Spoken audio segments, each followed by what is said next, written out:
वो यार मेरा खुशबू की तरह जिसकी जुबान उर्दू की तरह। उर्दू एक ऐसी भाषा है जो हल्के हवा के झोंके की तरह आपके दिलों को छू लेती है। ये सिर्फ एक संचार का माध्यम नहीं है, ये सांस्कृतिक और कला के धागों से बुना हुआ एक सुंदर ताना बाना है। नमस्कार, मैं हूं डॉक्टर जसमीत सिंह और आज का हमारा जो अड्डा सेशन है उसका टॉपिक है tracing the roots, the historical and linguistic origin of Urdu. आज हमारे साथ हैं doctor Wahidul Haq sir, assistant professor Rishi Bankim Chandra college for wisdom. तो देर ना करते हुए हम सब एक्साइटेड हैं और क्यूरियस हैं ये जानने के लिए कि उर्दू किस देश की भाषा है। क्या वो भारत की भाषा है? अगर भारत की भाषा है तो इतना विद्वेष क्यों है इस भाषा को लेके? तो शुरू करते हैं आज का लेक्चर, जिसका शीर्षक मैंने पहले भी बताया, tracing the roots, the historical and linguistic origin of Urdu. Over to you sir. बेहद शुक्रिया डॉक्टर जसमीत सर। और सबसे पहले तो मैं अपना एक ब्रीफ इंट्रोडक्शन दे दूं कि मैं आप ही के इलाके का हूँ, आपके मोहल्ले का हूँ, कहीं दूर से कहीं बाहर से नहीं आया हूँ। मेरा घर काकीनाडा में है। Yes, I belong to Kakinada. तो बहुत बचपन से नेहेटी विज़िट करते रहे, आसपास का इलाका बहुत देखा हुआ, जाना पहचाना, शनासा चेहरे, शनासा रास्ते। और लेकिन ये एक गुड लक रहा मेरे साथ कि मैं ब्रॉटअप यहाँ नहीं हुआ, मेरी परवरिश यहाँ नहीं हुई, मेरी नर्चरिंग यहाँ नहीं हुई, स्पेशली मेंटल ट्रेनिंग यहाँ मेरी नहीं हुई। मैं फ्रॉम द वेरी बिगनिंग, जब मैं 6 या 7 साल का था, उस वक्त मैं यहाँ से अलीगढ़ चला गया। और AMU का नाम आप लोगों ने सुना होगा, Aligarh Muslim University, one of the oldest central university. तो अलीगढ़ से मैंने, अलीगढ़ के स्कूल से ही मैंने हाई स्कूल किया, यानी क्लास 10th माध्यमिक जिसे आप कहते हैं। 10+2 भी वहीं से किया, साइंस बैकग्राउंड से किया। और बहुत ये कोशिश थी मेरी कि मुझे MBBS डॉक्टर बनना है। 2 साल मैंने किस्मत आजमाई अपनी, बहुत स्ट्रगल भी किया उसके लिए। लेकिन हाँ, ये कमी रही कि मैंने कोचिंग नहीं की, इसलिए कि मैं कोचिंग पे मैंने कभी डिपेंड नहीं रहा। ये मेरा अपना ज़ाती, मैं सेल्फ स्टडी पे बहुत ज़्यादा डिपेंड करता था और बिलीव करता था मैं। बहरहाल MBBS का जो कंपटीशन है वो उस ज़माने में भी बहुत टफ था और आज भी बहुत टफ है। लेकिन ये है कि मेडिकल लाइन में मैंने MBBS क्रैक नहीं किया, बट मेडिकल लाइन के जितने भी डिप्लोमा कोर्सेज थे पैरामेडिकल्स के, कम से कम 7-8 पैरामेडिकल्स में मेरा नाम क्लियर लिस्ट में था। Operation theatre management, lab technology और ऑप्थेल्मोलॉजी, डेंटिस्ट्री, इस तरह के जितने भी छोटे छोटे डिप्लोमाज होते हैं उसमें सब में क्लियर लिस्ट में नाम था। और BOMS में मेरा नाम आ गया था, बैचलर ऑफ यूनानी मेडिसिन। बट मैंने उसमें एडमिशन इसलिए नहीं लिया कि हमारे यहाँ यूनिवर्सिटी में एक कहावत है कि जो BOMS में एडमिशन लेता है उसे हकीम जी कहते हैं। मैंने कहा नहीं भाई, हकीम जी नहीं कहलाना, मुझे हकीम नहीं बनना है तो डॉक्टर बनना है, हकीम नहीं बनना। पैरामेडिकल कोर्सेज में इसलिए एडमिशन नहीं लिया कि मुझे टेक्नीशियन नहीं बनना था, मेरे ख्वाब बड़े थे। सो मैंने बिल्कुल स्विच ओवर किया, अपनी स्ट्रीम को चेंज किया। साइंस बैकग्राउंड से बिल्कुल लिटरेचर में आ गया मैं। फैमिली बैकग्राउंड भी था लिटरेचर का। फिर वहाँ से मैंने अपना एक नई जर्नी स्टार्ट की और ग्रेजुएशन अलीगढ़ से किया, पोस्ट ग्रेजुएशन वहाँ से किया, B.Ed किया वहाँ से। उसके बाद फिर PhD में एडमिशन लिया, नेट क्वालिफाई किया। और उस ज़माने में मतलब मेरा नेट 2009 में हुआ और बदकिस्मती थी कि ज़रा सा ओवर एज हो गया, वरना ऑल ओवर इंडिया मैंने अपने सब्जेक्ट में टॉप किया था नेट में। लेकिन ये हार्ड लक रहा और मुझे ये आइडिया नहीं था कि मुझे PhD करते हुए 2 साल हो गए थे तो मुझे 2 साल का एज रिलैक्सेशन मिल जाता। वो मैंने अप्लाई नहीं किया था, मुझे आइडिया नहीं था। तो इस तरह की चीज़ें, इस तरह के जो है मिशअप्स मेरे साथ होते रहे। एनी हाउ, मैंने पीएचडी ऑलमोस्ट 600 पेजेस की मेरी पीएचडी, उसका जो टॉपिक है वो उर्दू शायरी की अमली तनकीद, means practical criticism of Urdu poetry. और इसमें मैंने लिटरेचर में जितने भी आपके मूवमेंट हैं, उर्दू लिटरेचर में जितने भी मूवमेंट रहे from very beginning to the right now, उस सब को मैंने उसमें डिस्कस किया है, डील किया है उसको। और वो थीसिस अभी तक मेरी पब्लिश नहीं हुई है, बट मेरी 4 बुक्स जो हैं ऑलरेडी पब्लिश्ड हैं। ये मेरा एक छोटा सा इंट्रोडक्शन है आपके लिए। और अब चलते हैं हम अपने असल मौजू की तरफ। मेन टॉपिक हमारा आज का उर्दू लिटरेचर है। इसकी हिस्ट्री के बारे में हम जानेंगे, इसके कुछ लिटरेचर के बारे में हम जानेंगे। वह क्योंकि हम कहते हैं कि Urdu is really a sweet language. लेकिन मेरा खुद अपने उर्दू वालों से ये कहना है कि भाई आपने कितनी लैंग्वेजेस को टेस्ट किया है, पहले ये बताइए कि आप ये कहते हैं Urdu is a very sweet language. Actually बोलने वालों के लिए ही उसकी ज़बान स्वीट होती है। जो उस ज़बान का बोलने वाला होता है, जो स्पीकर होता है, नेटिव स्पीकर होता है, उसके लिए वही ज़बान स्वीट होती है, क्योंकि वो बहुत ईजीली अपने इमोशंस को, अपने सेंटिमेंट्स को, अपनी फीलिंग्स को वो उस लैंग्वेज में एक्सप्रेस कर पाता है। मैं कह सकता हूँ कि उर्दू बहुत शीरीं, उर्दू ज़बान उर्दू बिस्यार शीरीं अस्त, ये फ़ारसी का मक़ूला है कि उर्दू ज़बान बहुत ही शीरीं, बहुत ही मीठी ज़बान है। लेकिन मैं कहता हूँ कि बंगाली भी बहुत मीठी ज़बान है, मराठी भी बहुत मीठी ज़बान है। नेटिव लैंग्वेज जो है वो नेटिव पीपल डिसाइड करते हैं, क्योंकि उनसे लैंग्वेज का बहुत साइकोलॉजिकल अटैचमेंट होता है। और किसी सेकंड लैंग्वेज को जब आप सीखते हैं तो वो एक मैकेनिज्म होता है जिसके थ्रू आप सीखते हैं। वो एक आर्टिफिशियल मीन्स होता है जिसके ज़रिए आप उसको सीखते हैं। लेकिन हमारे यहाँ हमने साइकोलॉजी में पढ़ी भी है एक चीज़ कि लैंग्वेज जो है वो आपकी जो मदर टंग है या आपकी जो नेटिव लैंग्वेज है, ये आपके लाशऊर की ज़बान है। It's a language of unconsciousness. और ये सिर्फ और सिर्फ आपकी मदर टंग हो सकती है, आपका वर्नाकुलर लैंग्वेज हो सकती है, आपकी नेटिव लैंग्वेज हो सकती है, लैंग्वेज ऑफ अनकॉन्शियसनेस। इसलिए कि जब आप सोचते हैं ना, तो वो सबसे पहले आप उसी भाषा में सोचते हैं जो भाषा आपने अपनी माँ की गोद में सीखी है। आपका पहला जो एक लैंग्वेज मैकेनिज्म, एक प्रोसेस लैंग्वेज का शुरू होता है, और वो पूरा जो है आपके मदर टंग में शुरू होता है। पहले आप, और वो with in a fraction of time, वो कैसे आप सोच लेते हैं फिर उसको अंग्रेज़ी में ट्रांसलेट कर लेते हैं। ये पूरा का पूरा process with in a second हो जाता है। लेकिन पहले तो आपके जो थॉट्स, कॉन्सेप्ट जो डेवलप होता है वो आपके मदर टंग में होता है, जो आपने अपने माँ की गोद में जो ज़बान सीखी है। इसीलिए इसको मदर टंग बोलते हैं, क्योंकि हम माँ की गोद में, हमारी माँ जो ज़बान बोलती है, जो भाषा बोलती है, हम उसको पहले सीखते हैं। ये एक बात। अब आइए उर्दू लैंग्वेज की तरफ हम बढ़ते हैं कि उर्दू लैंग्वेज और उर्दू लैंग्वेज पे जो डिस्प्यूट चल रहा है, जिसको हम लिंग्विस्टिक डिस्प्यूट कहते हैं, वो गुज़िश्ता 50-60 सालों से, 80 सालों से ये डिस्प्यूट चल रहा है।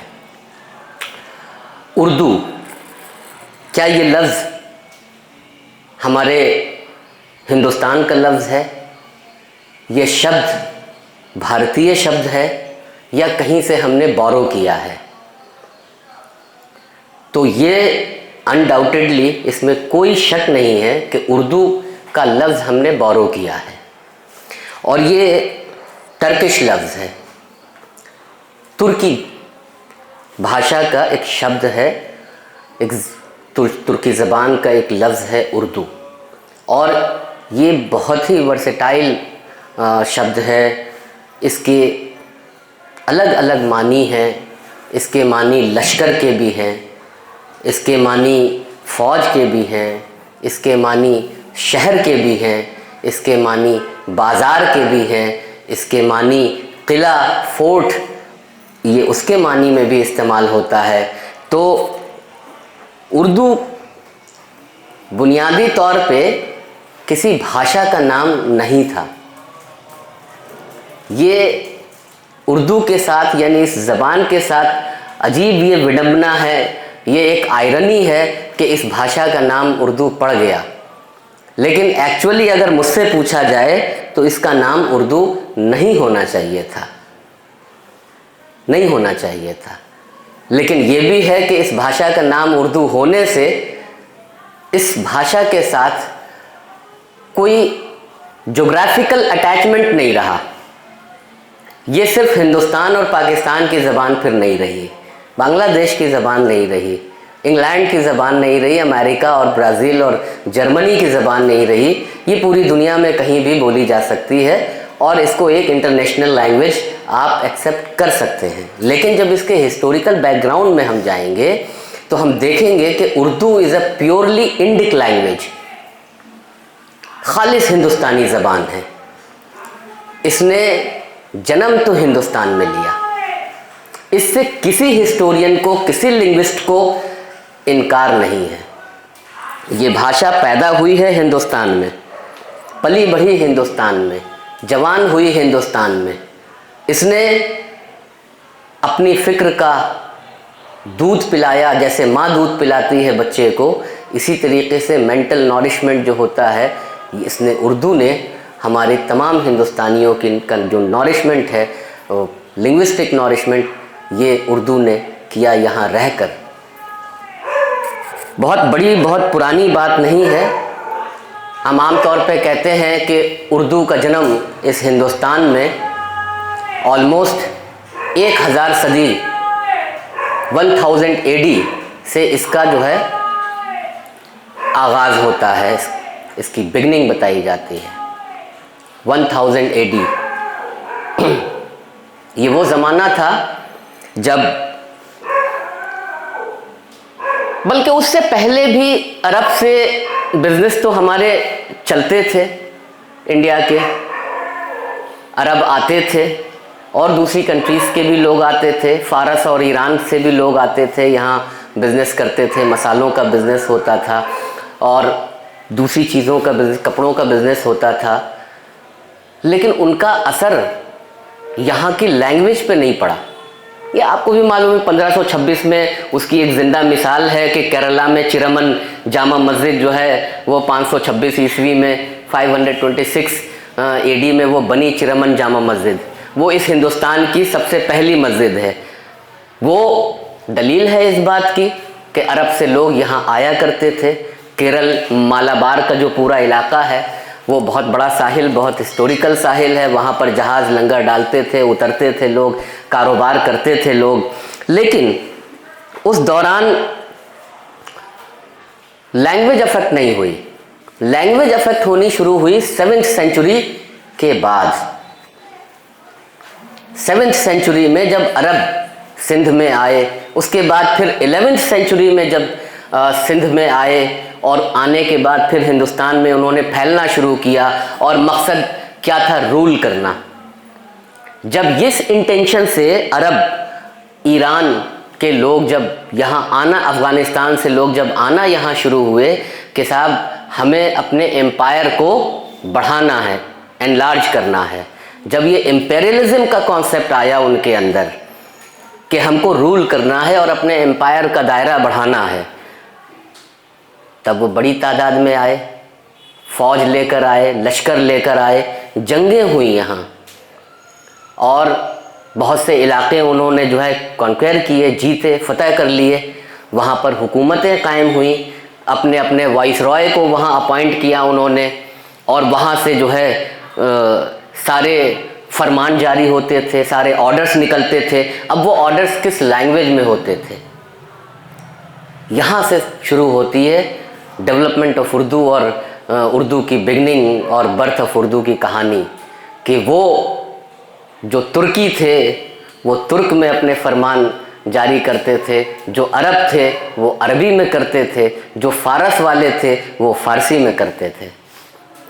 अब परेशानी यहाँ ये शुरू हुई कि यहाँ के जो नेटिव पीपल थे, जो लोकल लोग थे, उनको समझने में परेशानी होने लगी जैसे आज हम मजबूर हैं अंग्रेजी पढ़ने के लिए, हमारी नेटिव लैंग्वेज तो नहीं है अंग्रेजी, लेकिन हमारी मजबूरी है और हमारी ज़रूरत है। आपको अगर बंगाली में या हिंदी में सारे सब्जेक्ट्स पढ़ाए जाएं और काम चल जाए उससे, तो फिर आपको अंग्रेजी पढ़ने की ज़रूरत नहीं पड़ेगी। ये तो बहुत से काम आपकी मजबूरी करवाती है, रिक्वायरमेंट्स और आपका कंपल्जन जो है वो उसकी बुनियाद पर आप करते हैं। अब वो बादशाहों के ऑर्डर्स को पढ़ने के लिए मजबूरी बन गई उनको नई ज़बानों को सीखने की।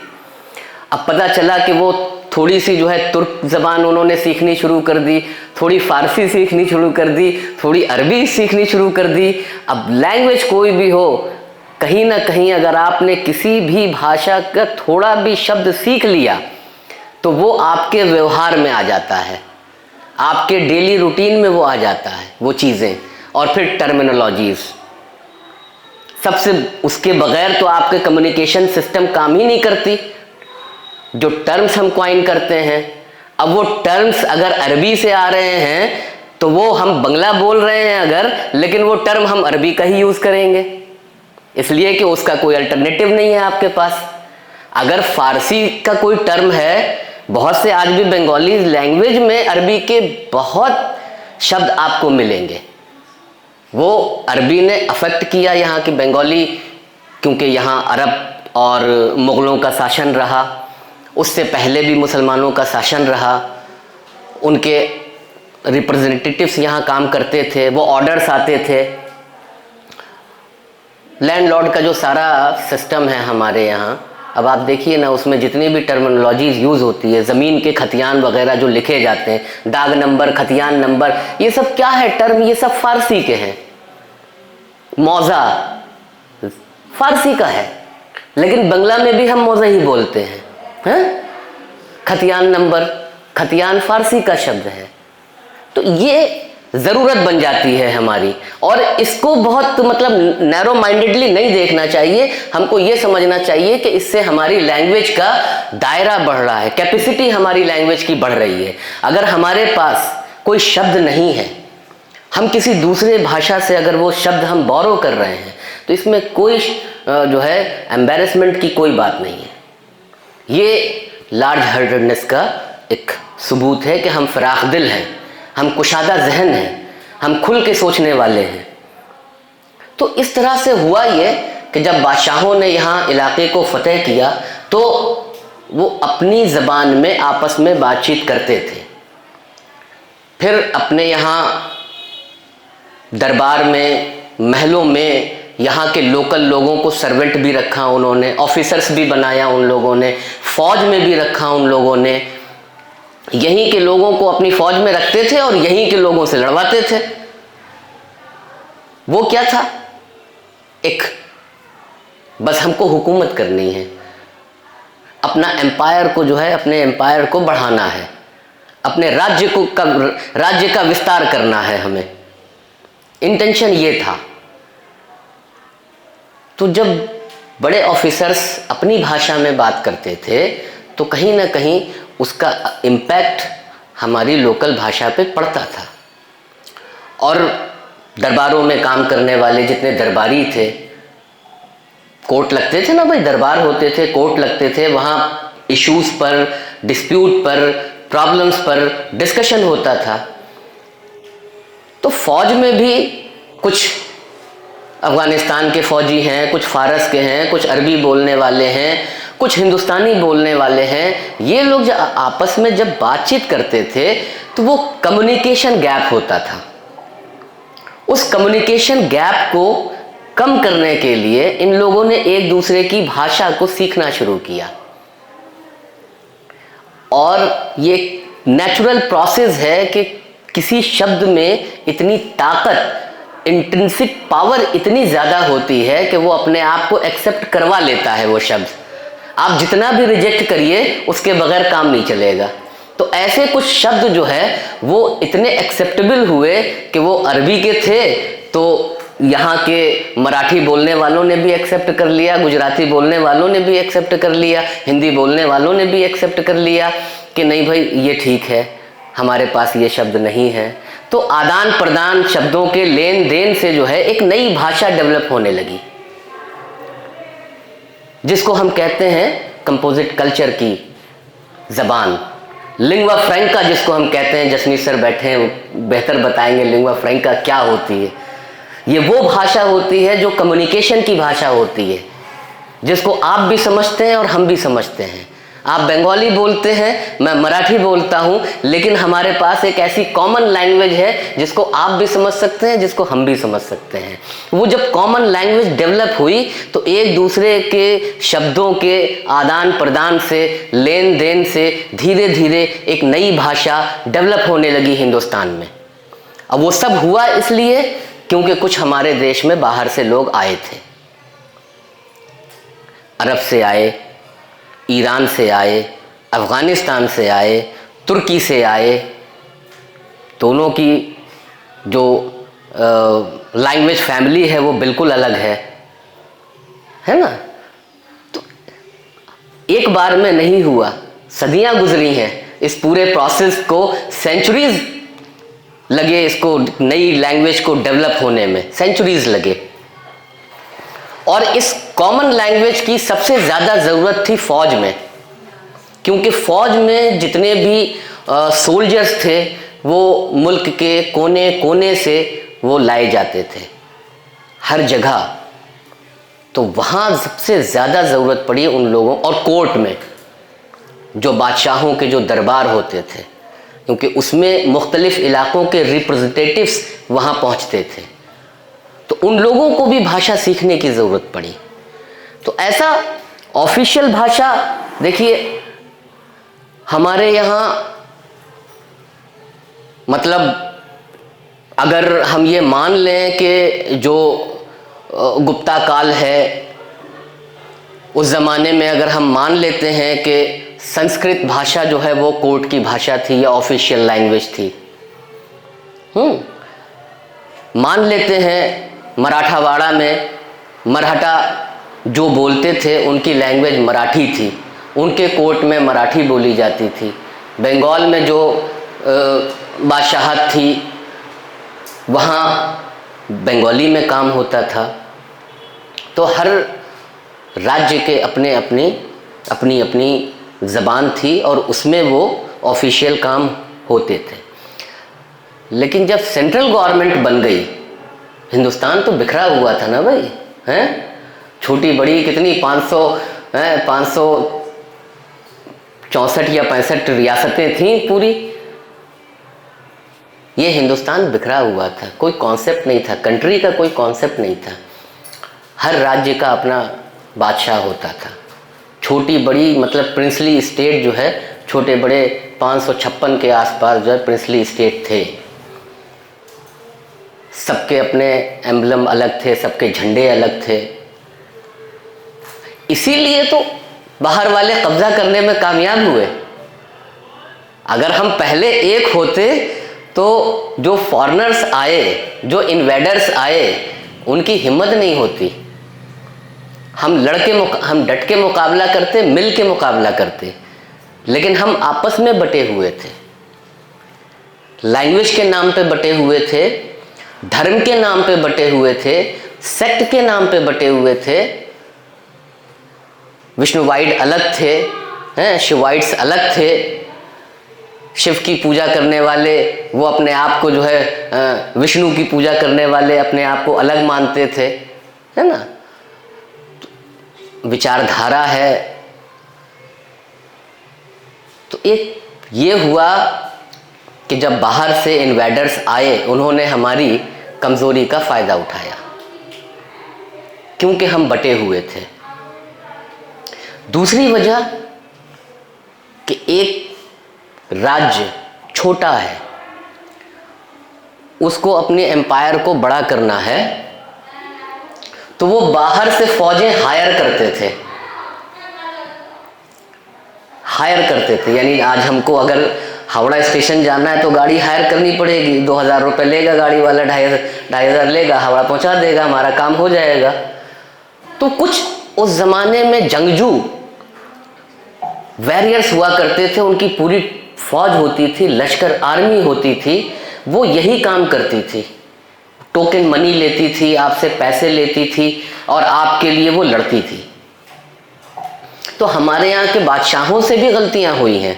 अपने राज्य का विस्तार करने के लिए फॉरेनर्स को, फॉरेन इन्वेडर्स को, बाहर के जो हमलावर हैं उनको दावत दिया, उनको इनवाइट किया उन्होंने कि आइए आप हमारी तरफ से लड़िए, ये हमारा पड़ोसी जो राज्य है ये बड़ा परेशान करता है, इसे ख़त्म करिए, हमारे राज्य का विस्तार करवाइए।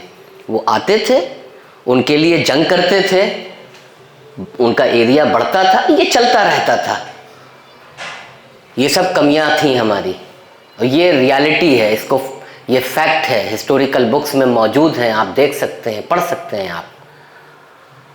इसका फ़ायदा बाहर वालों ने उठाया कि जब हम हायर किए जा सकते हैं तो हम खुद अपना राज्य क्यों नहीं बना सकते। वही हुआ, लोग बाहर से आए।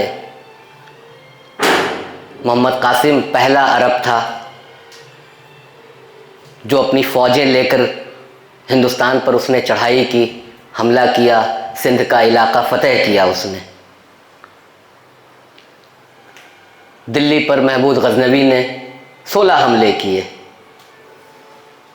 मोहम्मद गौरी ने। महमूद गजनवी आता था अफ़गानिस्तान से, गुजरात पे हमले करता था, ख़जाने लूट के ले जाता था। तो रीज़न था उसके पीछे।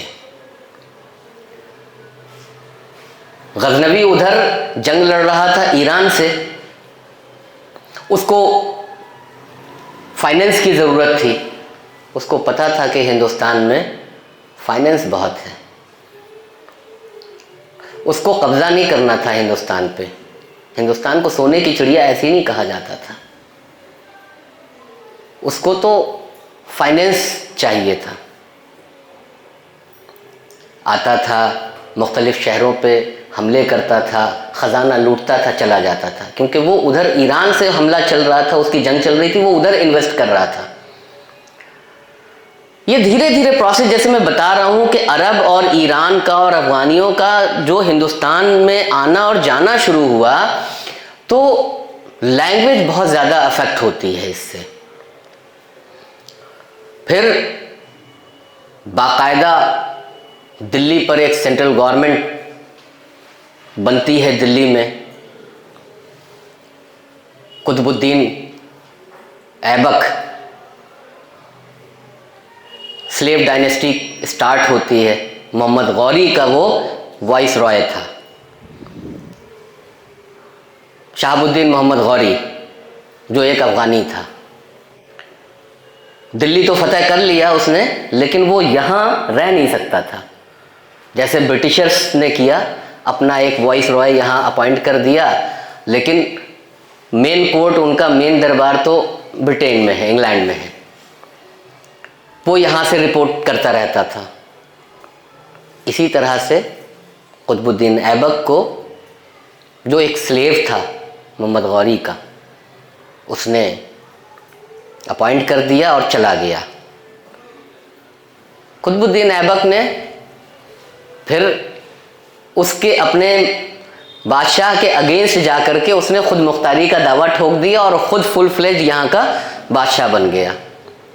फिर स्लेव डायनेस्टी से एक तरह से हम कह सकते हैं कि मुस्लिम रिजीम शुरू होता है।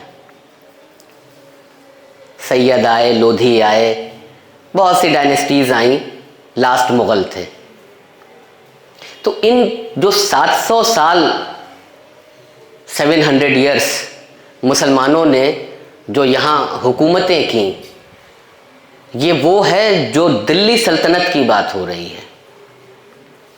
दिल्ली सल्तनत जिसने धीरे धीरे अपने एम्पायर को बढ़ाया था, और वो खुद वही सेंट्रल गवर्नमेंट एक्चुअली वही थी जिन्होंने दिल्ली में रह करके पूरे हिंदुस्तान की तरफ अपने हाथ पैर फैलाए और पूरे हिंदुस्तान को अपने कंट्रोल में लिया। क्योंकि हम बिखरे हुए थे, हम यूनाइटेड नहीं थे। यूनाइटेड होते तो कभी बाहर की सेंट्रल गवर्नमेंट नहीं बनती। कब्ज़ा किया लोगों ने, अरब वालों ने, फारस ने, मंगोल्स ने हम पर कब्ज़ा किया, अपनी हुकूमत कायम की और हमें इतना मजबूर किया कि हम उनके ऑर्डर्स को फॉलो करते थे।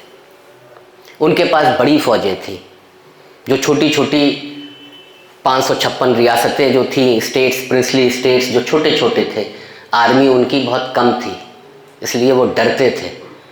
सेंट्रल गवर्नमेंट की फ़ौजें अगर आ जाती थी तो तहलका मच जाता था।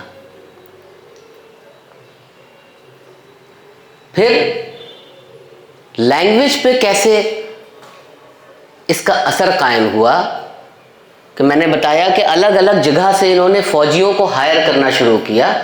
अब वो अफ़गानिस्तान से फ़ौजी नहीं लाते थे, गवर्नमेंट इस्टेब्लिश हो चुकी है, अब उनको मैन पावर चाहिए, तो वो ईरान से मैन पावर नहीं लाते थे, वो अरब से नहीं लाते थे, वो अफ़गानिस्तान से नहीं लाते थे, तुर्की से नहीं लाते थे, वो यहीं के लोगों को हायर करते थे, अपॉइंट करते थे।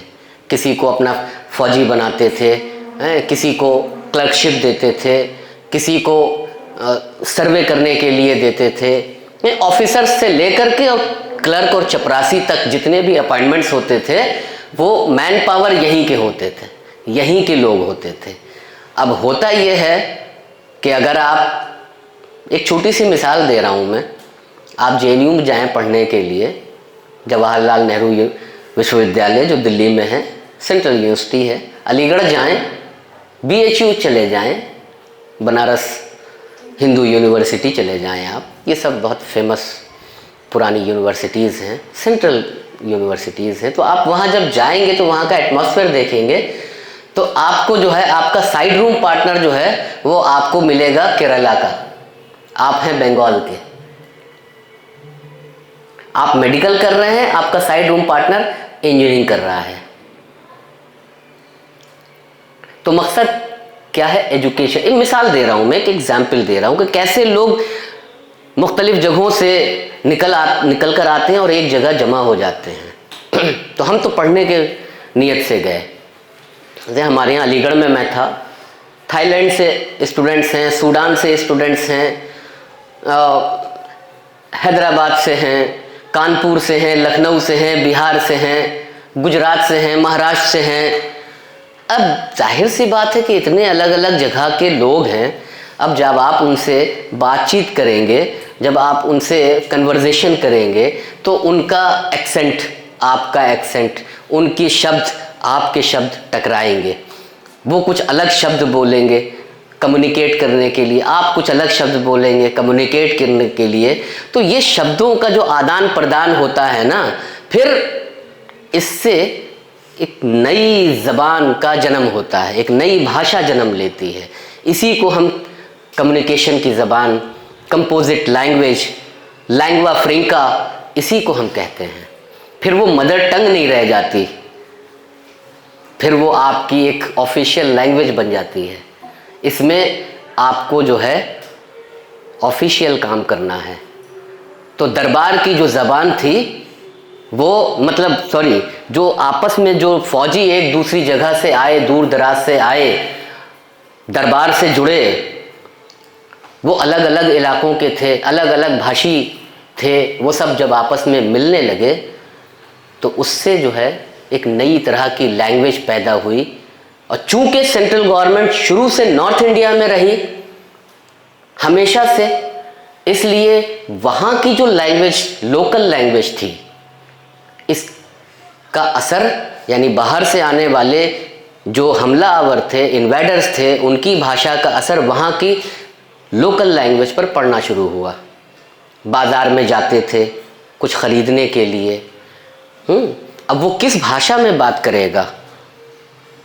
तमिलनाडु का है एक, वो बाज़ार में जाएगा कुछ ख़रीदने के लिए, वो नहीं जानता कि यहाँ की लोकल भाषा क्या है, वो कोशिश करेगा उसको समझाने की, वो अपनी भाषा में बोलेगा, दुकानदार अपनी भाषा में बोलेगा, वो खल्त मल्त होते होते जो है एक, मतलब एक नेचुरल प्रोसेस है।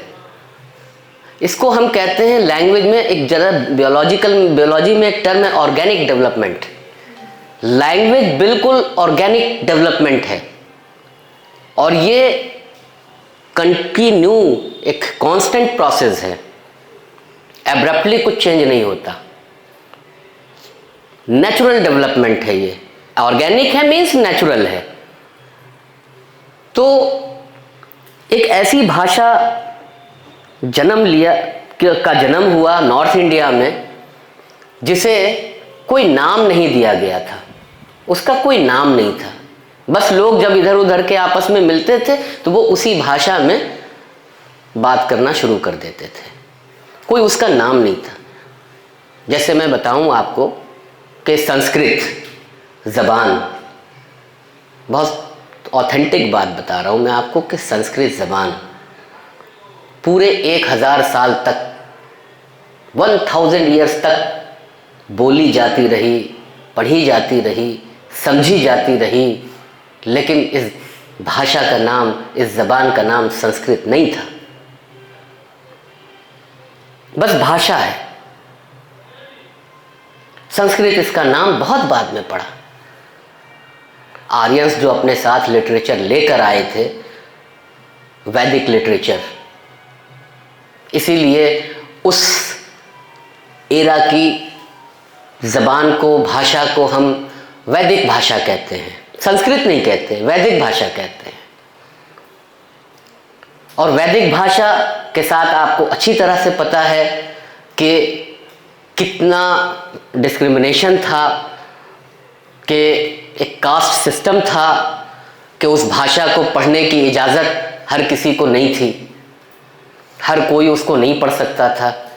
अगर कोई पढ़ने की कोशिश भी करता था तो एक ब्राह्मणवाद सोच, माफ़ कीजिएगा, वो एक ब्राह्मणवाद सोच थी कि आप इस भाषा को, तुम्हें नहीं पढ़ना है, नीच जाति के लोग नहीं पढ़ सकते, ये सिर्फ जो ब्राह्मण कास्ट के होंगे, Brahmin caste means upper class, educated class, यानी वेद पढ़ने का अधिकार सिर्फ ब्राह्मण को है, तुम नहीं पढ़ा। उसे, उनको मालूम था कि अगर सोसाइटी के ये छोटे छोटे लोग अगर ये पढ़ना शुरू कर देंगे तो हमसे सवाल करेंगे, अपना अधिकार ढूंढेंगे। और मैं कहता हूं कि आज भी ये पॉलिसी बहुत सी सरकारें अपनाती हैं, आज भी ये सिस्टम हमारे सोसाइटी में है। तो बहरहाल मैं ये कह रहा था कि 1000 साल तक संस्कृत लोग पढ़ते रहे, बोलते रहे, समझते रहे, लिखते रहे, लेकिन उस भाषा का नाम संस्कृत नहीं पड़ा। बहुत बाद, 1000 साल के बाद कहीं जा करके, बल्कि इवन जो पाणिनि ने अष्ट अध्याय जो किताब लिखी है, संस्कृत का बहुत बड़ा स्कॉलर पाणिनि, आप लोगों ने नाम सुना होगा पाणिनि का, संस्कृत का बहुत बड़ा स्कॉलर, उसने जो किताब अष्ट अध्याय लिखी, यानी 8 चैप्टर्स, अष्ट मतलब 8 अध्याय मतलब चैप्टर, अष्ट अध्याय 8 चैप्टर जो उसने लिखा, वो पूरी की पूरी संस्कृत भाषा के ग्रामर की किताब है। इससे पहले, अष्ट अध्याय से पहले संस्कृत की कोई ग्रामर की बुक नहीं थी। पाणिनि एक पहला स्कॉलर था जिसने पूरी संस्कृत भाषा को ग्रामर की जंजीरों में और ग्रामर के उसूल में उसको जकड़ दिया उसने। और पूरे यूरोप और अमेरिका के जो लिंग्विस्ट हैं वो इस बात को मानते हैं कि पाणिनि की किताब अष्ट अध्याय गोया के संस्कृत भाषा के ग्रामर की पहली किताब है। मैं ये बात इसलिए कह रहा हूं कि अष्ट अध्याय में भी पाणिनि ने इस भाषा को कहीं भी संस्कृत नहीं लिखा, वो भाखा लिखता है, भाखा कहता है। तो उर्दू के साथ भी बिल्कुल ऐसे ही मामला रहा कि उर्दू पूरे 1000 साल तक, यानी कम से कम 700-800 साल तक बोली जाती रही, लेकिन उर्दू का नाम उर्दू नहीं पड़ा। लोग बोलते थे, समझते थे, डेवलप हो रहा था, उसमें एक नई भाषा डेवलप हो रही थी, लेकिन उसका कोई नाम नहीं था। बहुत बाद में इसका नाम पड़ा। अब नाम पढ़ने का प्रोसेस ये है कि जो पर्शिया के जो लोग थे, फारस के जो लोग थे, ईरान के जो लोग थे, जो यहाँ हमारे यहाँ हुकूमत कर रहे थे, वो तो जो कोर्ट की भाषा थी, उनकी कोर्ट लैंग्वेज थी, वो पर्शियन थी। जितने भी अहकाम, जितने भी नोटिसेस, जितने फरमान निकलते थे, वो सब पर्शियन भाषा में निकलते थे। ऑफिशियल लैंग्वेज सेंट्रल गवर्नमेंट की पर्शियन थी। लेकिन जो लोग आपस में, जो नॉर्थ इंडिया में लोग जो बात करते थे, जिसको हम गंवारू भाषा कहते हैं, कम पढ़े लिखे लोगों की भाषा कहते हैं, अनपढ़ की भाषा कहते हैं, ये अनपढ़ लोग, कम पढ़े लिखे लोग जिस भाषा को बना रहे थे, इस भाषा का नाम उर्दू नहीं था उस वक्त, ये कम पढ़े लिखे लोगों की भाषा थी। इसलिए कि इसमें पूरे हिंदुस्तान के अलग अलग भाषाओं के शब्द इसमें शामिल हो रहे थे, तो वो प्योर लैंग्वेज इसको नहीं मानते थे। अहले फारस यानी पर्शियन जितने भी थे, वो इसको बहुत गिरी हुई भाषा मानते थे, तो वो इसको रेख्ता कहते थे। उन्होंने कहा, रेख्ता कहना शुरू किया। रेख्ता पर्शियन का लफ्ज़ है। रेख्ता का मतलब गिरा पड़ा, बेकार, यूजलेस। तो वो इस भाषा को यूजलेस भाषा समझते थे, क्योंकि वो स्कॉलर्स की भाषा नहीं थी। इस भाषा में लिटरेचर अभी तक डेवलप नहीं हुआ था, आम बोलचाल की भाषा थी। तो चूंकि दिल्ली में ये भाषा डेवलप होनी शुरू हुई, नॉर्थ इंडिया में डेवलप होनी शुरू हुई, तो सबसे पहले इसमें लिटरेचर का काम दिल्ली ही में शुरू हुआ। इसलिए लोगों ने इसे ज़बान दहलवी कहना शुरू किया, दिल्ली की भाषा। कोई नहीं, दिल्ली में पैदा हुई, दिल्ली में इधर उधर के लोग आए, तो ठीक है, दिल्ली की भाषा। लेकिन जो बाहर से लोग आए फिर हमलावर, और उनमें से कुछ लोगों ने इसे हिंदवी कहना शुरू किया। वो फारस के ही लोग थे, ईरान ही के थे। एक्चुअली तो ये सिंधी कहने का मतलब उनका सिंधी था, कि सिंधी भाषा। लेकिन उन लोगों ने जो है सिंधी के सीन को हटा कर हे शामिल कर लिया और इसे हिंदी कहना शुरू किया। और सिंध की ही मुनासबत से इस हिंदुस्तान का नाम हिंद भी पड़ा, सिंध की वजह से, क्योंकि वो पूरा सिंध रिवर पार करके आते थे ना, तो वो सिंध का पूरा इलाका मानते थे वो। तो जहां तक ये बढ़े, उसे सिंध की जगह हिंद कहना शुरू किया। तो अब इस इलाके में जो भाषा आमतौर पे गरीब आवाम बोल रही है, जो पब्लिक में जो भाषा है, उस भाषा को उन्होंने हिंदी कहना शुरू किया कि ये हिंदी भाषा है, हिंदवी कहना शुरू किया। तो उर्दू का नाम सबसे पहले रेख्ता कहा गया, फिर इसे हिंदी कहा गया, इसे हिंदवी भी कहा गया, इसे ज़बान दहलवी भी कहा गया, इसे दिल्ली की भाषा भी कही गई। उर्दू बहुत बाद में पड़ा इसका नाम, इसे हिंदी कही गई। जब डेवलप होना शुरू हुआ इसमें लिटरेचर, तब फारसी बोलने वाले, अरबी जानने वाले, संस्कृत जानने वाले लोगों के जहन खुले और उनको एक विजन मिला कि अरे, हम इस भाषा में भी लिटरेचर क्रिएट कर सकते हैं। तो इस भाषा को फैलाने में, इसको प्रोपगेट करने में जो सबसे बड़ा हाथ रहा, वो सूफियों का रहा, हमारे मौलवियों का रहा।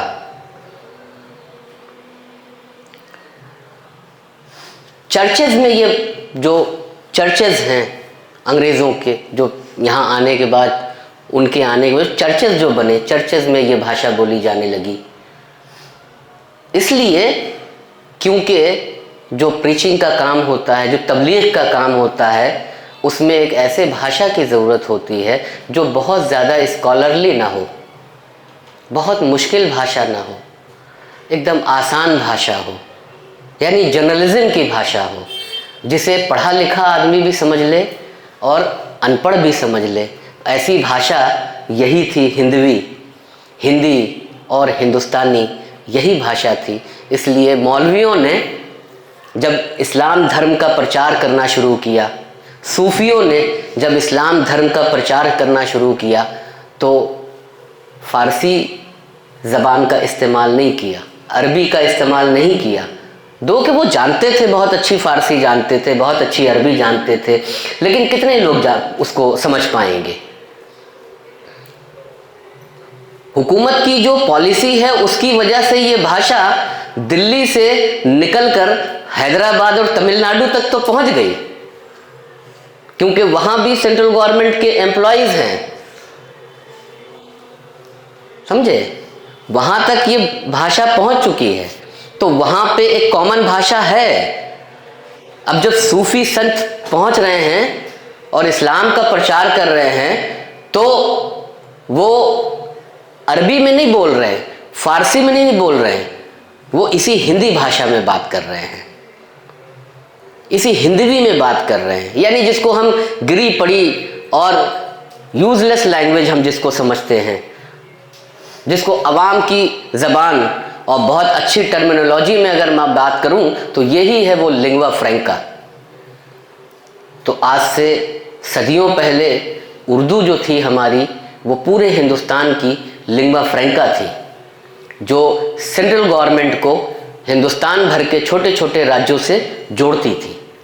जैसे जो काम आज अंग्रेज़ी करती है, भाई बंगाली में अगर कोई ऑर्डर पास होगा और वो जाएगा सेंट्रल गवर्नमेंट में मोदी जी के पास, तो उसका ट्रांसलेशन चाहिए होगा ना, एक कॉमन भाषा तो आनी चाहिए। तो वो जैसे आज अंग्रेज़ी काम करती है, आज से सदियों पहले यही काम उर्दू करती थी। उसको एक कॉमन भाषा मिल गई थी इस देश को, वरना हर प्रांत की अपनी अपनी भाषा थी। ऐसी कोई कॉमन भाषा नहीं थी उस ज़माने में जो एक प्रांत को दूसरे प्रांत से जोड़ने वाली भाषा नहीं थी। इसीलिए मैं कहता हूँ कि उर्दू की जो हिस्ट्री है ये बहुत स्ट्रॉन्ग हिस्ट्री है, और हमें being a Hindustani, being an Indian, अपनी इस हिस्ट्री को ज़रूर पढ़ना चाहिए। आपकी जो भी मदर टंग है, आप उसकी हिस्ट्री को तो ज़रूर जानें, लेकिन ये भी देखें कि किस ज़माने में लिंग्वा फ्रैंका कौन सी भाषा रही है, उसकी अपनी एक हिस्ट्री है। और वो हमेशा, जो लिंग्वा फ्रैंका रहती है, वो हमेशा अमीर को गरीब से जोड़ती है, बादशाह को फ़कीर से जोड़ती है, ग़ुलाम को जो है मालिक से जोड़ती है। उर्दू की यही खुसूसियत थी। उर्दू वहीं नहीं रुकती। उर्दू सिर्फ ऑफिशियल लैंग्वेज का काम नहीं किया उर्दू ने धर्म का प्रचार भी किया। ईसाइयों को समझ में आ गया जब मुगल गवर्नमेंट बनने के बाद, जब अंग्रेज़ों ने यहाँ कदम जमाना शुरू किया औरंगज़ेब के पीरियड से, तो उनको एक बात तो एकदम अच्छे से समझ आ चुकी थी कि इस पूरे हिंदुस्तान की एक भाषा है और वो है हिंदुस्तानी। अब जब अंग्रेज़ आए तो उन्होंने इस भाषा को उर्दू नहीं कहा, उन्होंने इस भाषा को हिंदुस्तानी कहा। ये वही भाषा है उर्दू जिसे उन्होंने हिंदुस्तानी का नाम दिया, वो हिंदुस्तानी कहते थे। तो एक बात उनको समझ में आ चुकी थी कि यही भाषा है जो पूरे हिंदुस्तान में बोली जाती है। इसलिए जब अंग्रेज़ों के आने के बाद, जब अंग्रेज़ों ने, जब यहाँ के मतलब फादर्स, पादरियों ने, जब मिशनरीज़ ने काम करना शुरू किया और क्रिश्चियनिटी को फैलाना शुरू किया, तो अपने चर्च की लैंग्वेज चेंज कर दी उन्होंने। अब वो अंग्रेज़ी में जो है वो बात नहीं कर रहे हैं, वो एड्रेस अंग्रेज़ी में नहीं कर रहे हैं, अब वो एड्रेस कर रहे हैं उर्दू में, जिसे वो हिंदुस्तानी कहते थे, हिंदुस्तानी भाषा में। तो मस्जिदों में भी उर्दू बोली जाने लगी, चर्चेज़ में उर्दू बोली जाने लगी, और श्लोक पढ़ने के अलावा जब दूसरी बातें आवाम को समझाना है पंडितों को, तो उन्होंने भी इसी भाषा का इस्तेमाल करना शुरू कर दिया। क्योंकि श्लोक तो सबको समझ में नहीं आएंगे, लेकिन असल चीज़ क्या है? इम्प्रूवमेंट। तो इम्प्रूवमेंट के लिए उन्होंने, पंडितों ने भी इस भाषा को अपनाया। ये बहुत आसान, बहुत प्रचलित भाषा थी। आपको आवाम से काम है ना, आपको पब्लिक डीलिंग करनी है, और पब्लिक डीलिंग के लिए एक कॉमन लैंग्वेज चाहिए, आपको एक इजी लैंग्वेज चाहिए। तो इसलिए इस भाषा को सबने अपनाना शुरू किया, और उसमें कोई रिलीजियस कंट्रडिक्शन नहीं था। उस वक्त तक ऐसा ये बिल्कुल नहीं था कि ये मुसलमानों की ज़बान है कि हिंदुओं की ज़बान है। इसमें उर्दू आज भी न हिंदुस्तान मुसलमानों की ज़बान है और न हिंदुओं की ज़बान है। ये बड़ा हमारे यहाँ जो एक कॉन्सेप्ट फैला हुआ है कि उर्दू तो मुसलमानों की ज़बान है, आमतौर पे हम सुनते हैं। लेकिन इस बात को दिल से बिल्कुल निकाल दीजिए कि उर्दू मुसलमानों की ज़बान है।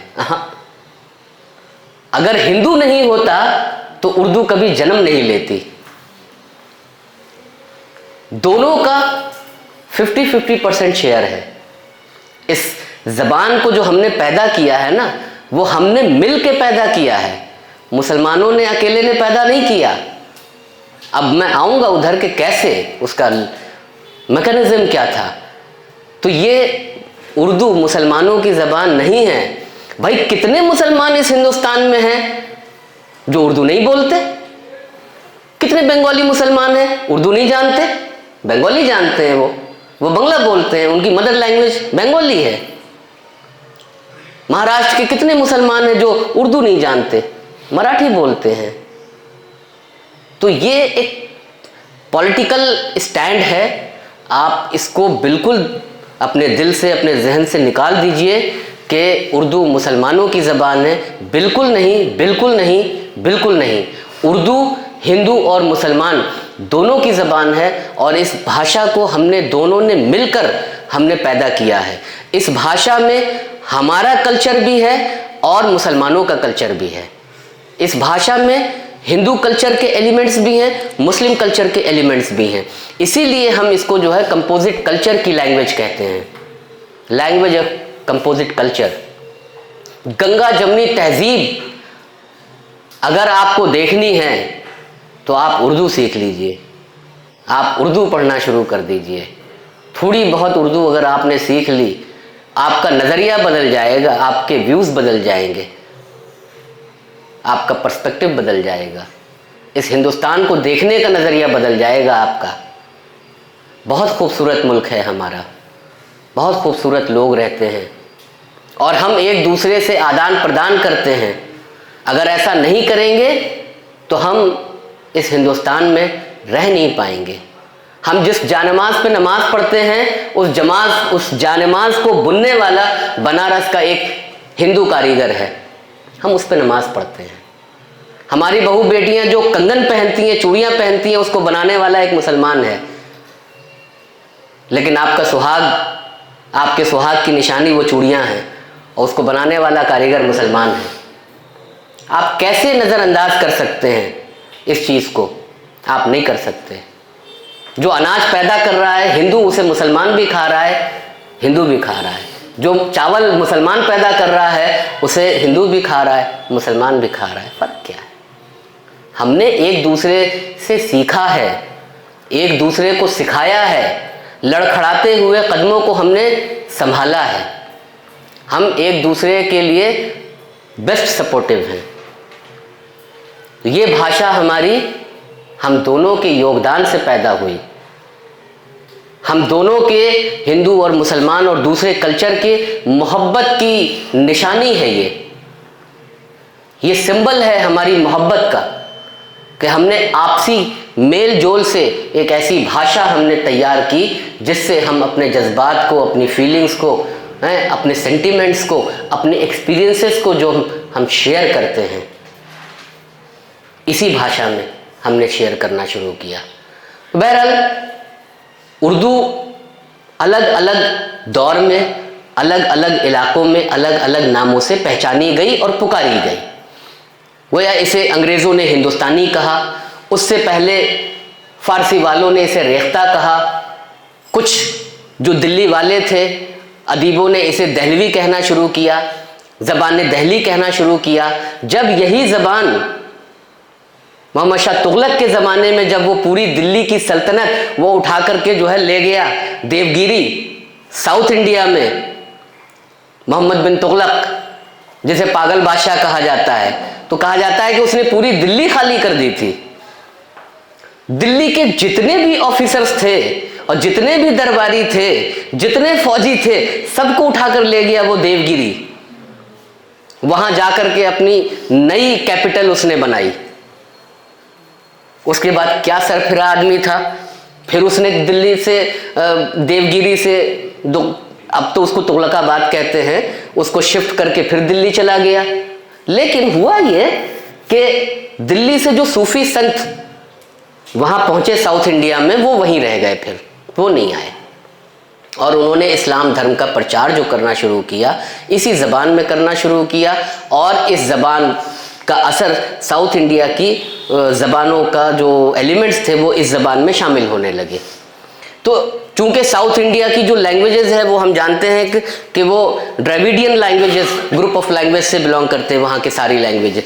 तो इसलिए उर्दू में द्रविडियंस लिंग्विस्टिक एलिमेंट्स भी आने लगे। उसकी भी मैं मिसाल दूंगा आपको। तो सूफियों ने बड़ा काम किया, इससे जो वहाँ के लोकल पीपल थे उनकी भाषा फिर उर्दू की भाषा मिलजुल करके एक नई भाषा डेवलप हुई दक्कन में, जिसे हम दक्कनी उर्दू के नाम से जानते हैं, दक्खनी उर्दू। जब ये भाषा गुजरात पहुंची तो इसे गुजरी कहा गया, गुजरी कहा गया। अब आइए कि जब शाहजहां का ज़माना था, आगरा उसकी कैपिटल थी। शाहजहां ने जब 17th सेंचुरी यानी 1600 समथिंग 27 में या 28 में आई थिंक, जब उसने आगरा से अपनी कैपिटल शिफ्ट की दिल्ली, तो फिर वही हुआ कि वो अपने तमाम दरबारियों को लेके दिल्ली पहुंचा, ऑफिशियल्स को लेके दिल्ली पहुंचा। वहाँ किला तैयार हुआ जिसे हम रेड फोर्ट कहते हैं, दिल्ली का रेड फोर्ट।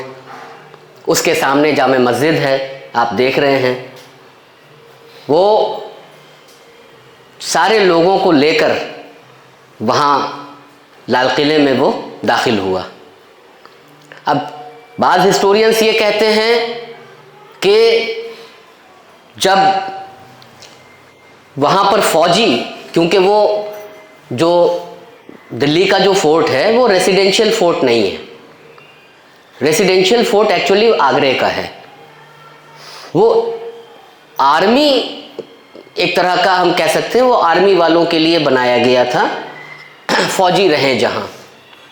लेकिन बाद में वो कैपिटल शिफ्ट होने की वजह से बादशाह शाहजहां भी वहाँ पहुँच गए थे अपने तमाम लोगों को लेकर, और उनकी जितनी भी मस्तूरात थी, हरमसरा बने, उसमें बेडरूम्स बने, उसमें उनकी तमाम रानियों के लिए अलग अलग कमरे बने, वज़ीर वहीं रहते थे, उनके सारे वज़रा जितने मिनिस्टर्स थे वो उसी किले में रहने लगे, उसी में फ़ौजी भी रहने लगे।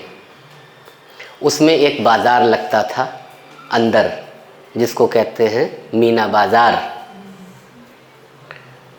उस दिल्ली के किले के अंदर, और उस बाज़ार में जो ख़रीदारी करने के लिए लोग आते थे वो फ़ौजी भी होते थे, और वो फ़ौजी पूरे हिंदुस्तान के अलग अलग इलाक़ों से होते थे।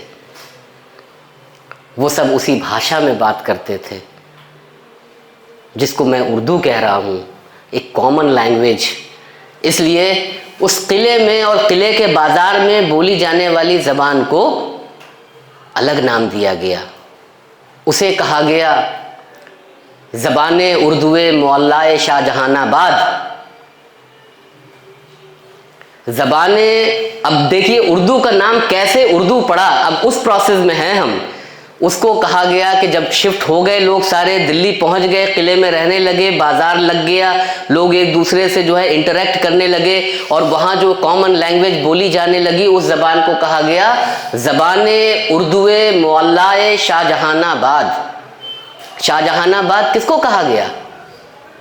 दिल्ली को, क्योंकि शाहजहां ने उसको बसाया, तो इसलिए उसका नाम, दिल्ली का पुराना नाम मुगल पीरियड में शाहजहानाबाद भी था। अब देखिए, ज़बाने यानी ज़बान यानी भाषा, लैंग्वेज, ज़बाने उर्दूए मुअल्लाए शाहजहानाबाद यानी शाहजहानाबाद जो आला शहर है, मुअल्ला यानी आला, high city, elite class city, जो जिसका नाम शाहजहानाबाद है। शाहजहानाबाद जैसे आला और बढ़िया शहर में बोली जाने वाली ज़बान, इसका नाम अभी भी उर्दू नहीं है। ज़बाने उर्दूए मुअल्लाए शाहजहानाबाद, इस पूरी लिंग्विस्टिक कंपोजिशन में आप देखें कि उर्दू का लफ्ज़ इसमें इस्तेमाल हुआ है। ये उर्दू का लफ्ज़ भाषा के मानी में नहीं है, यहाँ उर्दू का लफ्ज़ जो है वो किले के मानी में है, फोर्ट के मानी में है, शहर के मानी में है, बाजार के मानी में है, लश्कर के मानी में है। अगर लश्कर के मानी में लेंगे आप, यानी आर्मी का अगर सेंस अगर आप लेंगे, तो शाहजहानाबाद जैसे आला शहर में रहने वाली आर्मी की ज़बान उर्दू ज़बान। अगर आप इसको उर्दू को शहर के मानी में लेंगे, तो आप कह सकते हैं कि शाहजहानाबाद जैसे आला शहर में बोली जाने वाली ज़बान। अगर आप उर्दू को फोर्ट की मीनिंग में लेंगे, तो आप कह सकते हैं कि शाहजहानाबाद के कोर्ट में, किले में बोली जाने वाली ज़बान। ये इतना लंबा चौड़ा एक कंपोजिशन है, लिंग्विस्टिक कंपोजिशन। अच्छा, मैं आपको एक बात और बताऊं कि ज़बानें हमेशा मुश्किल से आसान की तरफ जाती हैं। ये बड़ी टेंडेंसी है लैंग्वेज की, हमेशा मुश्किल से आसान की तरफ बढ़ेगी। तो जब ये इतना लंबा चौड़ा नाम दिया गया, ज़बाने उर्दूए मुअल्लाए शाहजहानाबाद, तो पहले तो इसमें से जो है शाहजहानाबाद का लफ्ज़ हट गया। बोलते बोलते आप देखिएगा कि जब कोई बहुत बड़ा वर्ड होता है ना, तो पब्लिक जब उसको बोलने लगती है, तो वो लफ्ज़ छोटा होता चला जाता है। फिर एक ऐसा एक ऑर्गेनिक डेवलपमेंट होता है कि किसी एक कंपोजिशन पर आकर हम लोग कहते हैं हाँ ये ठीक है बोलने के लिए, वो घटता है। तो शाहजहानाबाद का लफ्ज़ हट गया, ज़बाने उर्दूए मुअल्ला रह गया। इस ज़बान का नाम ज़बाने उर्दूए मुअल्ला हो गया। फिर चलता रहा, कुछ दिनों के बाद जो है ज़बान का लफ्ज़ भी हट गया और ये हो गया उर्दूए मुअल्ला, यानी आला उर्दू, हाई उर्दू। फिर और आगे बढ़े कि और आसान करें यार इसको, मुअल्ला का शब्द भी हट गया, अब ये रह गया उर्दू।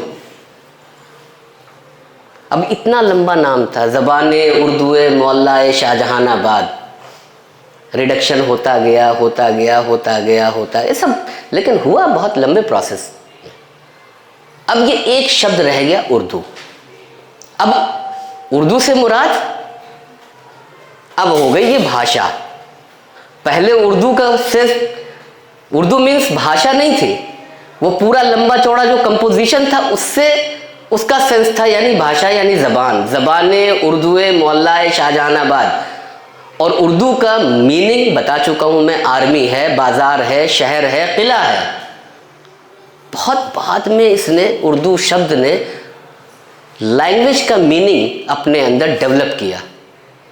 तो सोसाइटी मीनिंग बिगाड़ती भी है और डेवलप भी करती है। लैंग्वेज है, words has no real meaning, हम उसको मीनिंग देते हैं, और ये बोलने वाले और सुनने वाले के दरमियान एक एग्रीमेंट होता है। मैं एग्रीमेंट होता है कि हम कलम कहेंगे और आप समझ लेंगे कि कलम यानी एक ऐसा जंतर जिससे कुछ लिखा जाए। अगर हमारे दरमियान अगर ये मतलब एग्रीमेंट हो जाता कि हम कलम को कुत्ता बोलेंगे, कुकुर बोलेंगे, कोई नहीं हंसेगा, कोई नहीं हंसता। आप कुकुर बोलते और हम समझ जाते पेन, है ना। आप चाय की प्याली को जो है बिल्ली बोलते और हम समझ बिल्ली में लाओ डाल के, आप समझ जाते कि हाँ बिल्ली मतलब चाय का कप। तो ये सुनने वाले और बोलने वाले के बीच में एक लिंग्विस्टिक एग्रीमेंट होता है।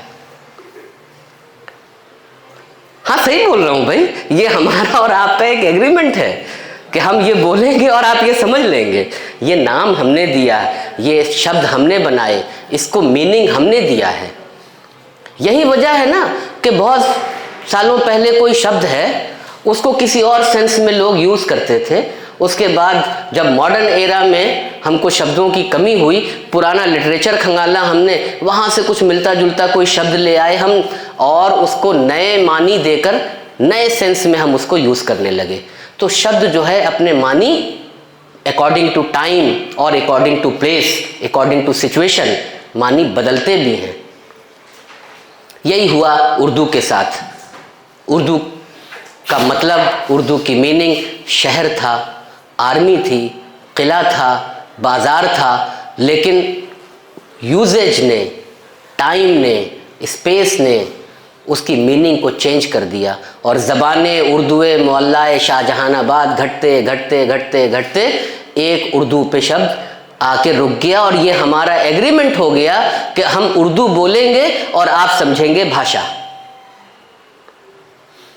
फिर भी बहुत लोगों ने उर्दू को भाषा के सेंस में इस्तेमाल नहीं किया। हमारे आज 47 तक इस ज़बान को हिंदी ही बोली जाती रही। असल में तो उर्दू का नाम उर्दू होना नहीं चाहिए था, एक्चुअली ये हिंदी ही थी, एक्चुअली ये हिंदुस्तानी ही थी, एक्चुअली ये हिंदवी ही थी जो हिंदुस्तान में पैदा हुई थी। लेकिन खैर, तो 1700 समथिंग में एक शायर दिल्ली में पैदा हुआ, गुलाम हमदानी मुसफ़ी। उसने इस उर्दू के शब्द को, उर्दू के लफ्ज़ को सबसे पहले भाषा के सेंस में, यानी लैंग्वेज और ज़बान के नाम के तौर पे सबसे पहले जो इस्तेमाल किया मुसफ़ी ने, पूरी उर्दू शायरी में मिलती है। और वो शेर मैं उसका आपको सुनाता हूँ कि खुदा रखे ज़बां हमने सुनी है मीर व मिर्ज़ा की, खुदा रखे ज़बां हमने सुनी है मीर व मिर्ज़ा की, कहे किस मुँह से हम ए मुसफ़ी उर्दू हमारी है। ये पहली मिसाल मिलती है पूरे लिटरेचर में जिसमें उर्दू के शब्द को भाषा के नाम के तौर पे इस्तेमाल किया गया। 1700 समथिंग का ये शेर है, मुसफ़ी का ये शेर है। बाकी तो बाद में दाग ने कहा, नहीं खेल ए दाग यारों से कह दो कि आती है उर्दू ज़बां आते आते। भाषा के नाम के लिए इसमें उर्दू का शब्द इस्तेमाल किया गया। तो और क्या है वो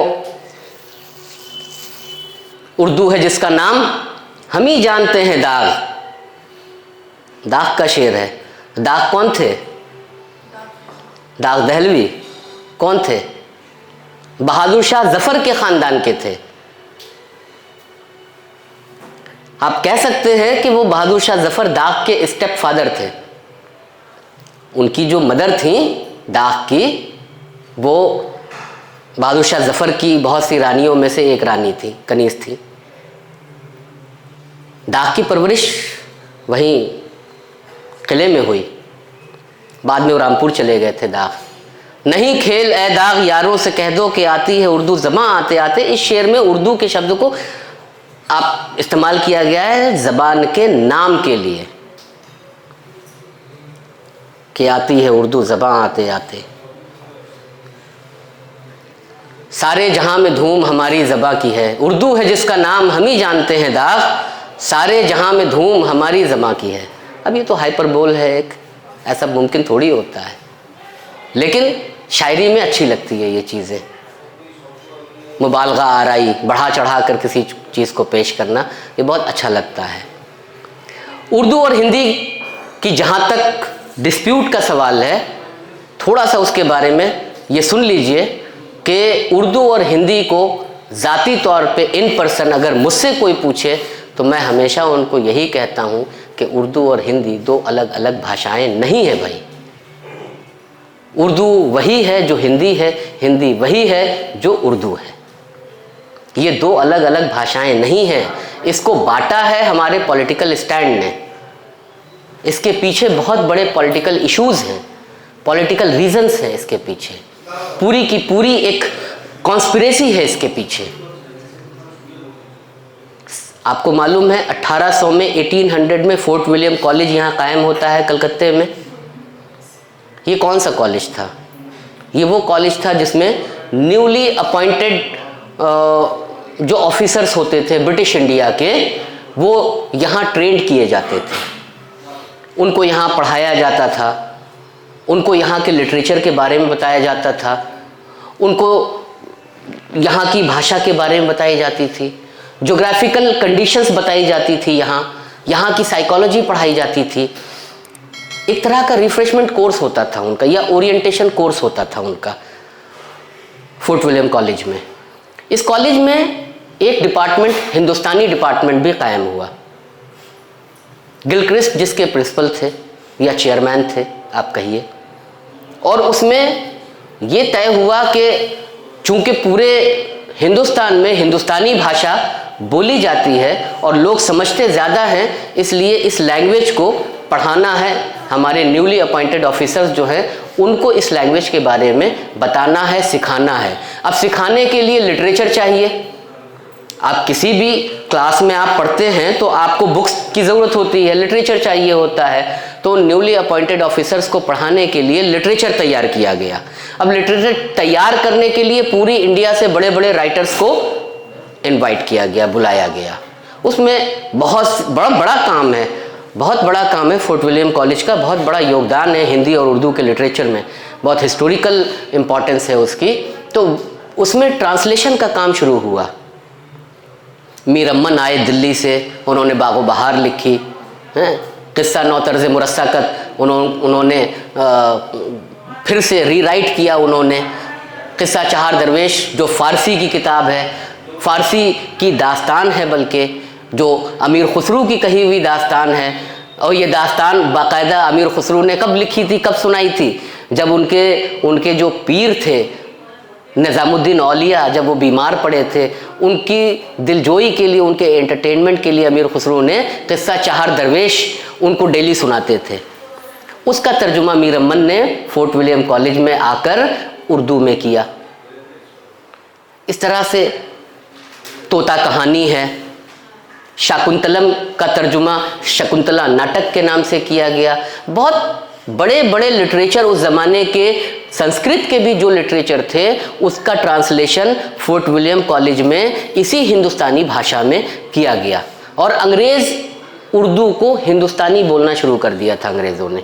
और 1838 के बाद तो अंग्रेज़ों ने ऑफिशियली डिक्लेयर कर दिया था अपनी ऑफिशियल लैंग्वेज के साथ ये उर्दू ही है, यानी हिंदुस्तानी है। उनके ऑफिसेज में हिंदुस्तानी भाषा यानी उर्दू भाषा में ही सारे काम होते थे। तो बहुत अंग्रेज़ों के आने से उर्दू को प्रमोशन तो बहुत हुआ, बहुत प्रमोशन हुआ। बहरहाल कहाँ से कॉन्स्पिरेसी उर्दू और हिंदी की शुरू होती है ये सुन लीजिए बस। इसी फोर्ट विलियम कॉलेज में लल्लू जी लाल थे एक, इसी फोर्ट विलियम कॉलेज में। और लल्लू जी लाल की पूरी जो तरबियत हुई वो उर्दू कल्चर में हुई। पर्शियन और अरबी के बड़े स्कॉलर थे, संस्कृत भी बहुत अच्छी जानते थे, बड़े स्कॉलर थे वो लल्लू जी लाल। उनको गिलक्रिस्ट ने कहा उनको कि जो तुम्हारा लिटरेचर है उसको हिंदुस्तानी भाषा में लिखो तुम। उनको ये जिम्मेदारी दी। ये उनका लिटरेचर से मुराद मेरी ये है कि जो कृष्ण पुराण है, कृष्ण पुराण के 10वें खंड को, जो 10th चैप्टर है, जिसमें कृष्ण की पूरी बायोग्राफी है, उनकी लाइफ के बारे में है, कहा इसको हिंदुस्तानी भाषा में लिखो। लल्लू जी लाल ने पूरी कृष्ण पुराण के उस 10th चैप्टर को हिंदुस्तानी भाषा में लिखा, किताब पूरी तैयार हो गई, पता नहीं क्या फिर अंग्रेज़ों ने ये कहा उनसे, डिवाइड एंड रूल की पॉलिसी अंग्रेज़ों की शुरू से रही है। अंग्रेज़ों ने ही एक्चुअली हमको बांटा, हमको डिवाइड किया कि लल्लू जी लाल, ये जो तुमने भाषा लिखी है ना, हिंदुस्तानी भाषा, मैं फिर कह रहा हूँ अंग्रेज़ उर्दू को हिंदुस्तानी कहता था। ये जो भाषा तुमने लिखी है ना, ये तो मुसलमानों की भाषा है, इसमें तो अरबी के वर्ड्स हैं, पर्शियन वर्ड्स हैं। तुम एक काम करो, तो उस किताब का जो तर्जुमा उन्होंने किया कृष्ण पुराण का, उस किताब का नाम उन्होंने रखा प्रेम सागर। प्रेम सागर, तो ये प्रेम सागर जो है, बता रहा हूँ इसके बारे में कि अंग्रेज़ों ने जब इस तरह की कॉन्स्पिरेसी खेली और लल्लू जी लाल को जो है उकसाया उन्होंने, और कहा कि नहीं तुम एक काम करो, इसमें पूरी किताब में जहाँ जहाँ अरबी और फ़ारसी के जो शब्द हैं तुम उसको निकाल दो, और उन शब्दों की जगह तुम संस्कृत के ठेठ और कलिष्ठ शब्दों को वहाँ रख दो।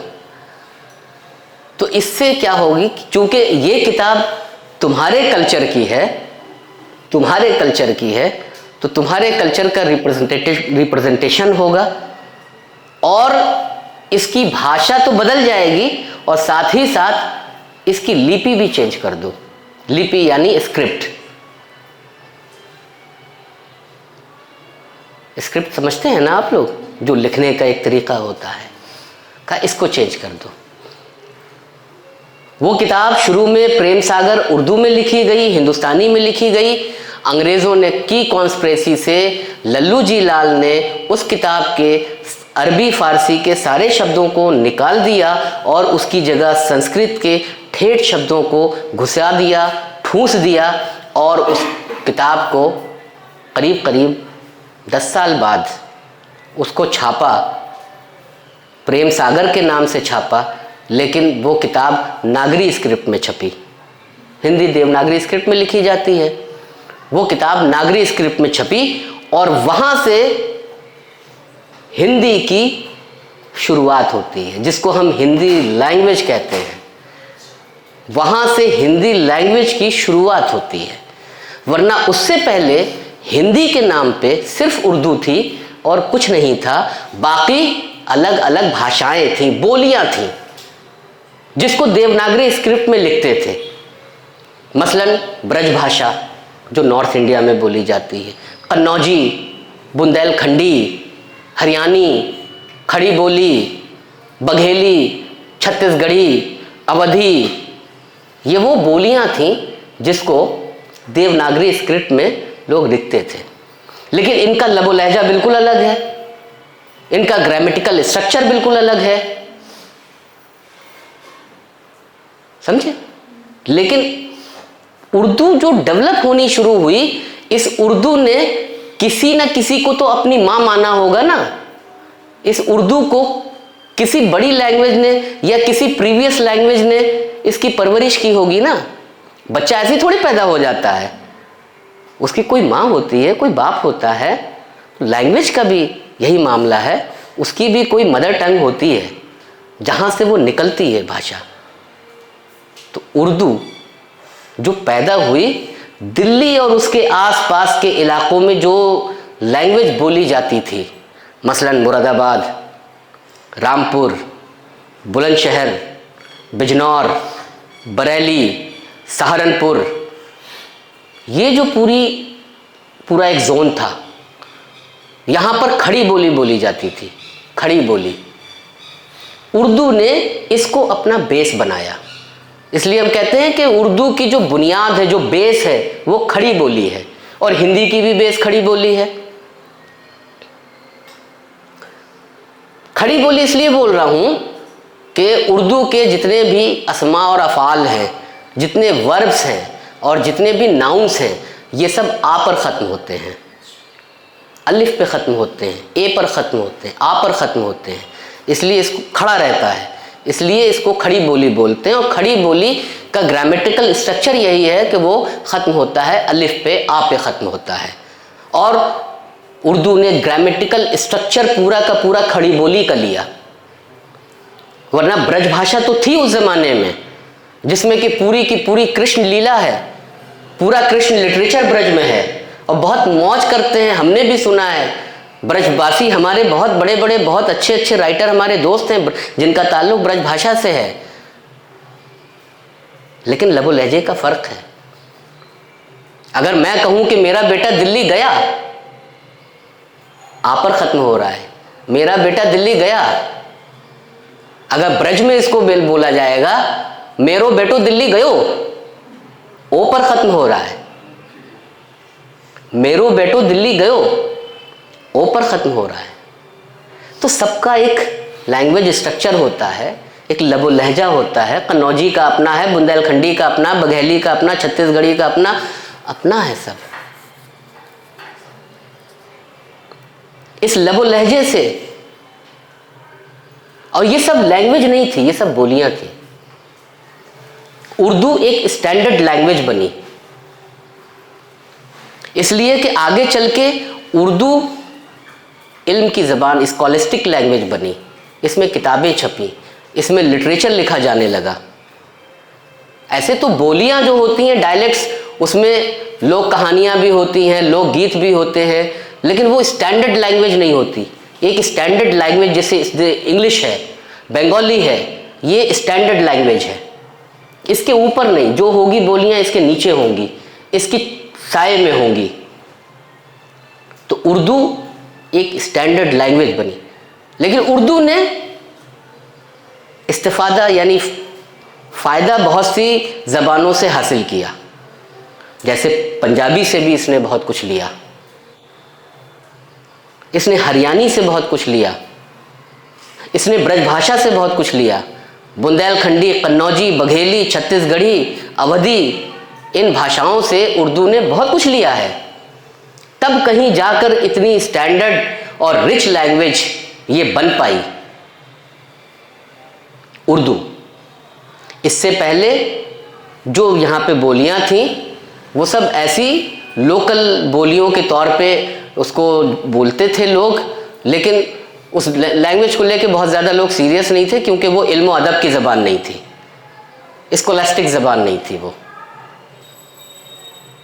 उर्दू में स्कॉलर्स पैदा होने लगे, फिर शायरी होने लगी, किताबें लिखी जाने लगी, दास्तानें लिखी जाने लगी, नॉवेल्स लिखे जाने लगे, कहानियाँ लिखी जाने लगी।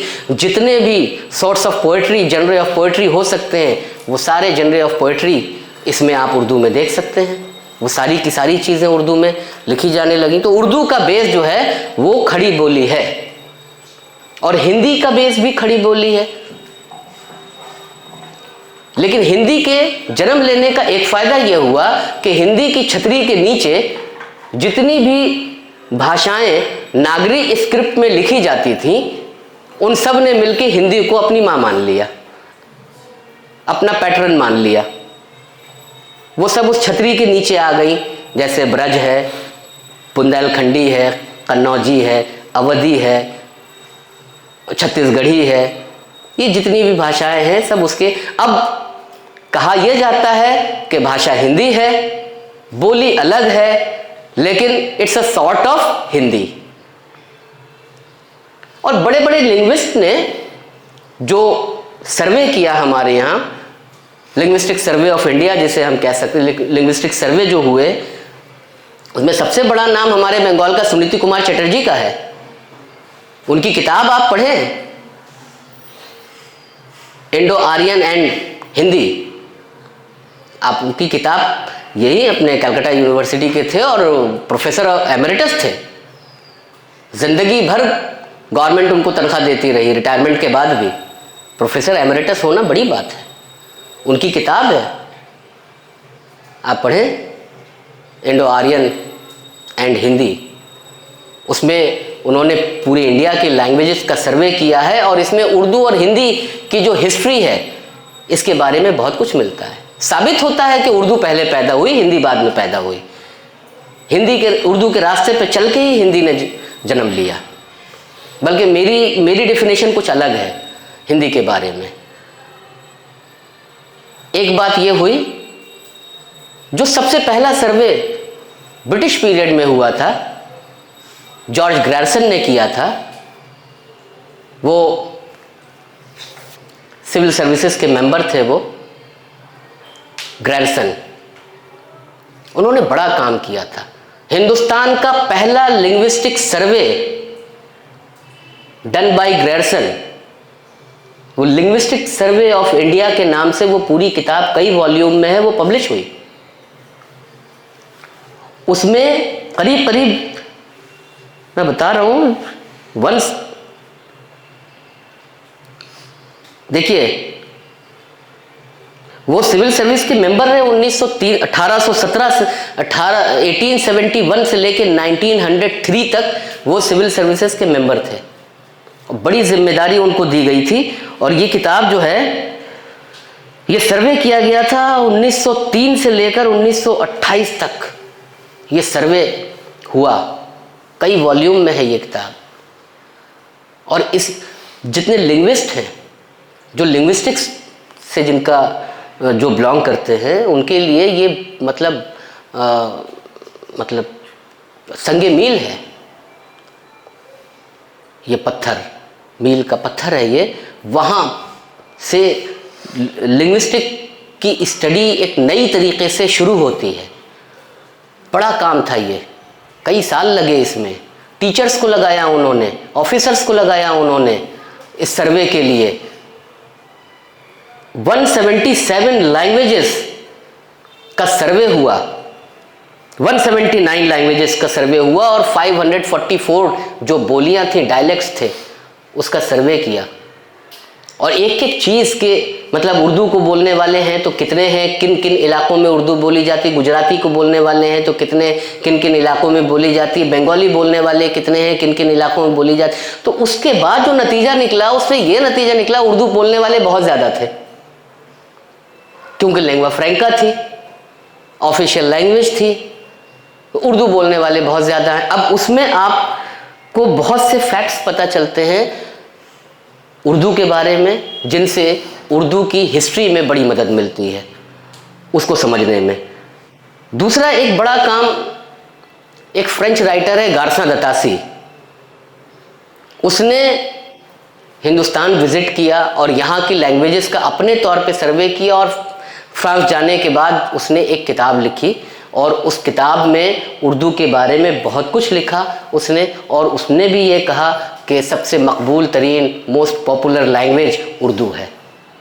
ये बाकी उर्दू की बहुत सी किताबें हैं, आप सर्च करेंगे मिल जाएगा। मैं मोटी मोटी बात ये कहना चाहता हूँ कि देखिए, बाबर जो सबसे पहले आया मुग़लों में, उसकी किताब है तुज़्के बाबरी। तुज़्के बाबरी में इस ज़बान का ज़िक्र है। वो कहता है कि यहाँ पर ज़बान हिंदी बोली जाती है। इसके अलावा अमीर खुसरो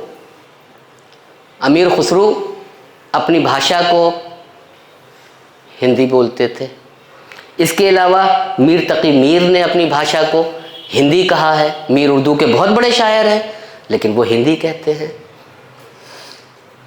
उर्दू का सबसे पहला जो साहिब दीवान गज़ल गो शायर है मसूद साद सलमान, वो अपनी भाषा को हिंदवी बोलते थे। और इससे भी बड़ी बात मैं ये कह दूं कि उर्दू का जो सबसे पहला शायर जिसने गज़ल कही मतले से लेकर मक्ते तक, चंद्रभान बरहमन, वो हिंदू था, कोई मुसलमान नहीं था। उर्दू की पहली गज़ल कहने वाला शायर मुसलमान नहीं था, हिंदू था, चंद्रभान बरहमन। उर्दू की पहली जो प्रोज़ है वो दिल्ली में डेवलप हुई। शायरी जो है वो साउथ इंडिया में डेवलप हुई। सारे शॉर्ट्स लिखे गए, जितने भी जनरे ऑफ पोइट्री हो सकती थी वो सारी लिखी गई। इस तरीके से उर्दू ने डेवलप किया। अब बस एक बात पे मैं ख़त्म करूँगा, अपना लास्ट बोल रहा हूँ कि उर्दू और हिंदी को जो लोग अलग मानते हैं वो माने, लेकिन हमें और आपको उर्दू और हिंदी को अलग मानने की ज़रूरत नहीं है। उर्दू और हिंदी दोनों एक ही हैं, बल्कि मैं ये कहूँगा कि आप इसे हिंदुस्तानी लैंग्वेज कहिए और उर्दू और हिंदी को उस हिंदुस्तानी के दो रूप मान सकते हैं आप। हिंदुस्तानी लैंग्वेज के दो रूप हैं, एक हिंदी है, एक उर्दू है। दोनों सगी बहनें हैं, रियल सिस्टर हैं, एक ही माँ से पैदा हुई हैं। और वो माँ कौन है? खड़ी बोली, दोनों खड़ी बोली। और जब आप जनरल लेवल पर आकर आप बात करेंगे, जैसे मैं इस वक्त आपसे बात कर रहा हूँ, मैं उर्दू बोल रहा हूँ कि हिंदी बोल रहा हूँ, आप डिसाइड कर सकते हैं, बताइए। आप डिसाइड कर लीजिए कि मैं हिंदी बोल रहा हूँ कि उर्दू बोल रहा हूँ। यू कैन नॉट डिसाइड, कोई फर्क नहीं है। हाँ, फर्क कहाँ पैदा हो जाता है? जब जब उर्दू लिटरेचर में कदम रखती है तो अपनी लफ्जियात के लिए, अपने डिक्शन के लिए ये अरबी और फारसी की तरफ भागती है। जब हिंदी अपनी बात कहने की कोशिश करती है, लिटरेचर में कदम रखती है, वो अपने कॉन्सेप्ट्स देती है, तो वो संस्कृत की तरफ भागती है। तो हाई लेवल पे, लिटरेचर की सतह पे जब आप देखेंगे तो आपको पता चलेगा कि नहीं भाई, ये कुछ हद तक तो ये दोनों भाषाएं अलग हैं। इसलिए कि सबसे ज़्यादा हिंदी जो है संस्कृत से मदद लेती है, उर्दू सबसे ज़्यादा अरबी और फारसी से मदद लेती है। जहाँ टर्म कॉइन करने की बात आती है, हिंदी जो है संस्कृत की तरफ भागती है, उर्दू अरबी और फारसी की तरफ भागने लगती है। इन दोनों के बीच की जो जगह है, स्पेस बिटवीन द लाइन, वो क्या है? एक्चुअली वही हिंदुस्तानी है, जहां पर आकर हिंदी और उर्दू दोनों एक दूसरे के साथ मिल जाती हैं, एमलगम हो जाती हैं, वो एक्चुअली हिंदुस्तानी है। हमने ये फर्क कायम नहीं किया था, ये फर्क बाद में पॉलिटिकल इश्यूज की वजह से ये फर्क कायम हुआ है। मसलन उर्दू में आंख को चश्म बोलते हैं, फारसी का लफ्ज चश्म। और एक बात बता दूं आपको, उर्दू ने सबसे ज़्यादा जो यूटिलाइज किया है, यहीं की भाषा को यूटिलाइज किया है, और वो है प्राकृत। उर्दू ने अपने अंदर सबसे ज़्यादा प्राकृत भाषा के शब्दों को अपने अंदर समोया है। हिंदी के साथ थोड़ी सी बेवकूफ़ी ये रही कि हिंदी ने जो नेचुरल भाषा थी हमारी प्राकृत, उसको छोड़ के संस्कृत की तरफ भाग गई। कलिष्ट और ठेठ, मुश्किल और डिफ़िकल्ट वो शब्दों का चयन वहाँ से करने लगी। जबकि उर्दू ने प्राकृत भाषा, जो हमारी प्राकृत थी, धुली धुलाई, साफ सुथरी, नेचुरल भाषा जो प्राकृत थी, उसके शब्दों को उर्दू ने सबसे ज़्यादा अपनाया, हिंदी ने नहीं अपनाया। तो ये आप नहीं कह सकते कि उर्दू बाहर की ज़बान है, इसलिए कि इसका ग्रामेटिकल स्ट्रक्चर ये प्योर इंडिक है। इसकी जो बेस है, खड़ी बोली, वो इंडिक है। इसका जो डिक्शन है 70% इसका डिक्शन जो है वो इंडिक है, यानी प्राकृत के शब्दावली इसके अंदर है। जो डिक्शन है इसका उर्दू का, वो प्राकृत का है। अरबी और फारसी के तो 20% शब्द हैं, सिर्फ 20% हैं, बाकी सारे शब्द यहीं के हैं, हमारी इंडिया के हैं, हिंदुस्तान के हैं। हिंदुस्तान के अलग अलग भाषाओं से वो सब निकाले गए हैं, उर्दू ने लिया है, इंटरेक्शन करते हुए, मिलते जुलते, आदान प्रदान से लिया है। तो ये कहना कि उर्दू मुसलमानों की ज़बान है, हिंदी हिंदुओं की ज़बान है, ये बिल्कुल एक पॉलिटिकल स्टैंड है। हम इसके पीछे नहीं जा कर के हम पूरी जो लैंग्वेज का जो एक प्रोसेस है, अगर आप उसको पढ़ेंगे तो आपको समझ में आएगा कि नहीं, ये प्योर इंडिक ज़बान है, ये यहीं पैदा हुई। और ये दूसरी चीज़ कि गंगा जमनी तहजीब की एक निशानी है, ये हमारे मोहब्बत की निशानी है। ये इसने नफ़रत नहीं सिखाया, इसने तो प्रेम सिखाया है। समझे? इकबाल कहता है राम के वजूद पे हिंदुस्तान को नाज, अहले नज़र समझते हैं उसको इमाम हिंद। राम को हिंदुस्तान का इमाम बताया इकबाल ने। ये तो उर्दू की शायरी है। कहाँ है मजहबी झगड़ा, कहाँ है रिलीजियस डिस्प्यूट? अमीर मीनाई बहुत बड़े मजहबी शायर थे, वो कहते हैं सांवली देख के सूरत किसी मतवाली की, सांवली देख के सूरत किसी मतवाली की, हूं मुसलमान मगर बोल उठूं जय काली की। कौन है ये? कौन है? बहुत बड़े मजहबी परहेजगार नात लिखते थे अमीर मीनाई। वो कहते हैं सांवली देख के सूरत किसी मतवाली की, हूं मुसलमान मगर बोल उठूं जय काली की। क्या है ये हिंदुस्तान का कल्चर है। तो उर्दू मुश्तरका तहजीब है, उर्दू मुश्तरका तहजीब है। इसमें हिंदू मुसलमान दोनों की मेहनतें शामिल हैं। हम दोनों ने मिल के उर्दू को पैदा किया है और बाद में उर्दू और हिंदी के नाम पे झगड़े शुरू हुए। लेकिन चलिए वो छोड़ दीजिए उस सब चीज़ों को। बहरहाल फ़िलहाल ये है कि हिंदी एक भाषा है, उर्दू एक भाषा है, लेकिन इन दोनों का जो मिला जुला रूप है उसे हम हिंदुस्तानी माने और उर्दू और हिंदी को दो सगी बहनें माने, या उर्दू और हिंदी को हिंदुस्तानी का दो रूप आप मान सकते हैं। मसलन मैंने कहा कि उर्दू में चश्म बोलते हैं, आँख, उर्दू में आँख भी बोलते हैं। लेकिन जब हाई लेवल पे जाके हिंदी वाले बात करते हैं, जब लिटरेचर उनको क्रिएट करना होता है, तो वो आँख को भी छोड़ देते हैं, चश्म को भी छोड़ देते हैं और वो संस्कृत की तरफ भागते हैं। वो नयन का इस्तेमाल करते हैं। उनके लिए नयन है, आँख क्या है? फारसी का लफ्ज़ है, अरबी का लफ्ज़ है, प्योर ये प्राकृत का शब्द है। आँख साफ सुथरा धुला धुलाया, ये हिंदुस्तान का शब्द है आँख। इसी तरीके से आसमान ना अरबी का लफ्ज़ है ना फारसी का लफ्ज़ है, ये प्राकृत का है। लेकिन जब हिंदी वालों को बोलना होता है तो वो आकाश बोलेंगे, गगन बोलेंगे। तो इस तरह से हिंदी वाले दूर चले जाते हैं और हम उर्दू वाले क्या करते हैं कि प्राकृत के शब्दों को समोकर अपने साथ रखते हैं। बस मेरा यही कहना है कि ये भाषा कोई अलग नहीं है भाई। इसको जब हम और आप आपस में बात करते हैं तो हिंदी और उर्दू दोनों आपस में आकर मिल जाती हैं और ये पूरे हिंदुस्तान की मुश्तरका तहजीब की ज़बान बन जाती है। इस ज़बान ने फ्रीडम स्ट्रगल ने बहुत बड़ा कंट्रीब्यूशन दिया है। अगर वो हिंदी का शायर भी बोलता है कि अगर हुब्बुल वतनी पैट्रियटिज़म को अगर मुझे समझना है तो मुझे उर्दू शायरी पढ़नी पड़ती है। इसलिए कि उर्दू शायरी में जगन्नाथ आज़ाद भी पैदा हुए, कृष्णचंद्र भी पैदा हुए, प्रेमचंद्र भी पैदा हुए और लल्लू जी लाल भी पैदा हुए।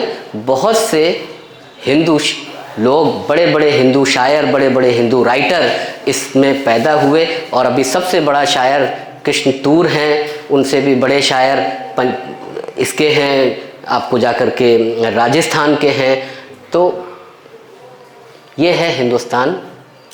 और हिंदुस्तान में लैंग्वेज का जो एक बार ये बन गया है हमारे यहाँ हिंदी और उर्दू के बीच, ये नहीं होना चाहिए, ये मिटना चाहिए। बल्कि मैं तो ये कहता हूँ कि उर्दू के लिए हिंदी उर्दू की लिपि भी ख़त्म कर देनी चाहिए और हिंदी के लिए हिंदी की लिपि भी ख़त्म कर देनी चाहिए। एक ऑर्डिनेंस पास करना चाहिए कि भाई ये लैंग्वेज दोनों एक हैं। जिसको देवनागरी में लिखना है देवनागरी में लिखे और जिसको उर्दू हिंदी अरबी फ़ारसी स्क्रिप्ट में लिखनी है अरबी फ़ारसी स्क्रिप्ट में लिखे, बट लैंग्वेज एक है। बहुत शुक्रिया। शायरी में थोड़ी बहुत कर लेता हूँ मैं, आप जसमीत सर की गुजारिश है इसलिए सुनिए कि तमाम ख्वाहिशें सूली पे धर चुका हूँ मैं। ख्वाहिशें मीन्स डिज़ायर। तमाम ख्वाहिशें सूली पे धर चुका हूँ मैं, बस एक जिस्म है अंदर से मर चुका हूँ मैं। तमाम ख्वाहिशें सूली पे धर चुका हूँ मैं, बस एक जिस्म है अंदर से मर चुका हूँ मैं। जो कर सको मुझे एक बार फिर करो यकजा। यकजा करना मीन्स गैदर्ड करना। जो कर सको मुझे एक बार फिर करो यकजा, कि टूट टूट के सारा बिखर चुका हूँ मैं। जो कर सको मुझे एक बार फिर करो यकजा, कि टूट टूट के सारा बिखर चुका हूँ मैं। तमाम जुल्म सितम करके थक गई है तू, तमाम जुल्म सितम करके थक गई है तू। शबे अज़ाब तुझे चाक कर चुका हूँ मैं। सिवाय गम के खुशी देर तक नहीं रहती। खुशी तो बहुत थोड़े पल के लिए आती है। सिवाय गम के खुशी देर तक नहीं रहती। खुशी की राह से अक्सर गुज़र चुका हूँ मैं। कि आसमान मेरा इम्तिहान ले ले अब, कि आसमान मेरा इम्तिहान ले ले अब। ज़मीं पे खाक उड़ाने उतर चुका हूँ मैं।